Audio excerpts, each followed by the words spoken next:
बचपन से ही अपनी मां से ड्राइंग की बारीकियां सीखने वाले संजू कुंडू ने कला की दुनिया में अपने हुनर से एक खास मुकाम बना लिया है। आपको बता दें कि नदिया जिले के रानाघाट नगरपालिका के वार्ड नंबर 20 महुतपाड़ा के रहने वाले संजू ने न केवल स्कूल और कॉलेज के आयोजनों में अपनी कला का लोहा मनवाया है, बल्कि विभिन्न पूजा पंडालों और सार्वजनिक आयोजनों में भी अपनी विशेष पहचान बनाई है। संजू को 2019 में रविंद्र भारती विश्वविद्यालय से ललित कला में स्वर्ण पदक भी मिला था। उनकी पेंटिंग्स को राज्य और राष्ट्रीय स्तर पर सराहा गया है। बता दें कि अब एक बार फिर उनकी कला को अंतर्राष्ट्रीय पहचान मिलने जा रही है। इस बार उनकी बनाई पेंटिंग्स नीदरलैंड में प्रदर्शित होगी। खास बात तो यह है कि ये पेंटिंग्स लकड़ी के बार पर बनाई गई है, जो कि तकनीकी रूप से काफी चुनौतीपूर्ण होता है। वहीं इस संबंध में संजू ने अपनी बातों को रखा। जानकारी के मुताबिक यह दूसरी बार है जब संजू की पेंटिंग्स विदेश में प्रदर्शित हो रही है और इस उपलब्धि पर उनके परिवार वाले बेहद खुश है, खासकर उनकी मां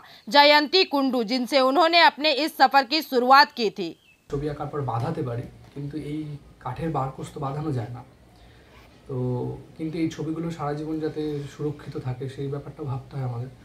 তো সেই কারণে আমরা এর উপর একটা কেমিক্যাল ব্যবহার করেছি, যেটা সারা জীবনের জন্য এই ছবিগুলোকে অমর করে রাখছে এবং বাইরের পোকামাকড় বা বিভিন্ন রকম সমস্যা থেকে মুক্তি দেবে। এই ফটোগুলো এইগুলো কি করে যাবে? এগুলো এটা আগামী সপ্তাহে এয়ারে পৌঁছে যাবে, পৌঁছে যাবে। এবং একটা আপনাকে বলি, আপনি তো শিল্পী, অনেক দিন ধরে আঁকছেন। কাগজে একরকম আঁকা, দেয়ালে একরকম আঁকা, কাঠে এরকম হুবহু এই ছবির সঙ্গে এই ছবি আঁকা, এটা তো খুব টাফ ব্যাপার। এটা কি করে সম্ভব হয়? পোর্ট্রেট স্টাডিটা সবথেকে কঠিন একটা যেটা আমি করেছি পোর্ট্রেট। তো দীর্ঘদিনের অভিজ্ঞতা আর নিরলস পরিশ্রম করতে হবে যে কোনো সাবজেক্টের ওপরে। তো আমার এই এতদিনের অভিজ্ঞতার ফসল হচ্ছে এটা। আর্ট কলেজ থেকে পড়াশোনা করে, সেখান থেকে প্র্যাকটিস করে, আর্ট কলেজ থেকে বেরোনোর পর পাস আউট হওয়ার পর এখন স্টুডেন্টদেরকে করাতে গিয়েও আমার যে প্র্যাকটিস বা বিভিন্ন রকম অর্ডারের কাজ বা নিজের কাজ, এই অভিজ্ঞতার ফসল হচ্ছে এই কাজ। সবথেকে বড় কথা হচ্ছে, এখন মুড়ি মুরগির মতো সবাই ছবি আঁকছে এবং সবাই তার প্রতিষ্ঠিত হওয়ার জন্য ফেসবুক বা ইনস্টাগ্রাম সব জায়গায় যাচ্ছে। এটা কি মনে করেন যে ভালো, না একজন শিল্পী হিসাবে আপনি কি বলতে চান? দেখুন, একটা বিষয় হচ্ছে যে কোনো মানুষ যদি ছবি আঁকা শিখে যদি সেটাকে প্রফেশন হিসাবে নিতে চায়, তাহলে প্রথমে সেই মানুষটাকে আগে নিজেকে জানতে হবে যে আমি কাজটা আদতে জানি কিনা, এবং কাজ জানার পর আদতে আমি স্টুডেন্টদের শেখাতে পারবো কিনা সেটাও কিন্তু জানার বিষয়। বাউলের ভাষায় যেমন আছে না, আত্মদর্শন, নিজেকে আগে জানতে হবে। তো আমি বলবো যে শিল্পের ভাষাতেও আত্মদর্শন কথাটা ভীষণভাবে কাজ করে। কারণ একজন মানুষ যদি নিজেই না জানে তো সে স্টুডেন্টদেরকে কী শেখাবে?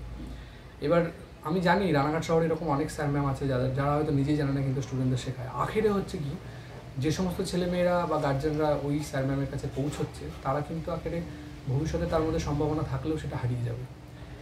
কারণ স্টুডেন্টরা যদি যোগ্য স্যার ম্যাম না পায়, যোগ্য গুরু না পায়, তাহলে কিন্তু তাদের পথ মসৃণ হতে পারে না। একজন গুরুর কাজই হচ্ছে একটা কঠিন পথকে সহজ করে স্টুডেন্টদের সামনে করা।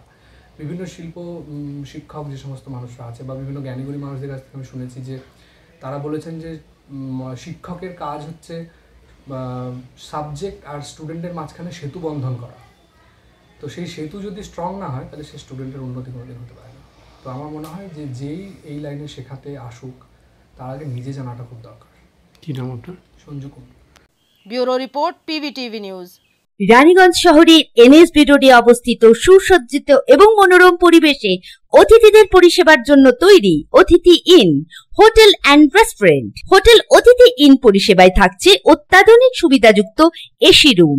অতিথি ইনে পকেট ফ্রেন্ডলিতে আপনি পাবেন single and double bedroom. Festival সিজনে থাকছে স্পেশাল ডিসকাউন্ট। তাই উৎসবে অনুষ্ঠানের যে কোনো দিন পাশেই পাবেন হোটেল অতিথি in, metro plaza, NSB road, Raniganj, Muthoot finance building.